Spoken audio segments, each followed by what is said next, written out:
Buchee koo ciree sii dhiyeessu. Iyyee dhiyaatuma inni kun har'a koo kophaa dhiyeessuudhaaf isa naan dhagaa battaayiiti. Haadha manaa koo mini'ati.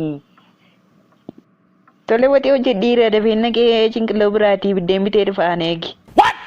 Xaafiin gadda dhaadhisiisee jira mini sarara buuteen tolchitu maaltu si joorsee.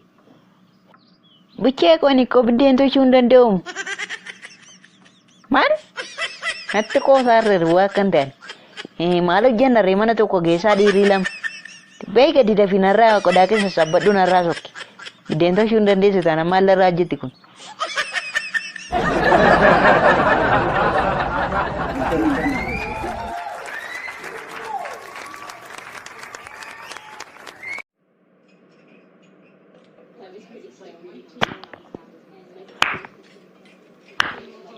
Sini maadha buna kotti meel tokko.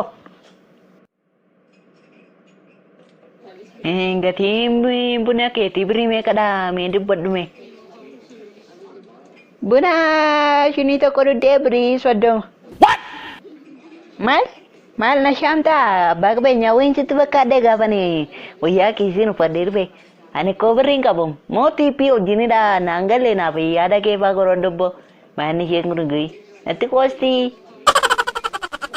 Daki tiippii maleedha. Tiippii wajjin immoo birii 100 dhufa ture garuu tiippicha illee inni isaa birii 30 kennamati.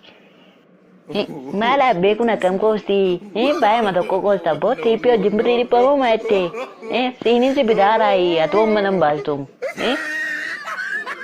Ammati mana kanaaf yaaraa natti fakkaattaati abbaa mana kanaa naa waamii bakka ani isa dhugaanaa sa'an birrii 30 kaffalu malee hin bunaaf. Akkamittiin birii 30 naan jettatiin saalfattuu iyyuu sammuu siin dhukkuu gaafa birii 30 jettu. Akkasillee naan hin jettu mana kanaaf haaraa ta'ummaa ishitu haaraadha. Ani waggaa 10 oliif mana kana keessaa hojjedheeti.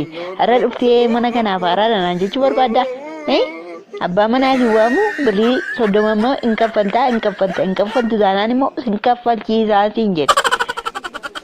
Erga buna shinii tokkootiif birii 30 kaffaluun kun namne jabanichaas fidii shinichaas fidii armee kootiif hin geessan.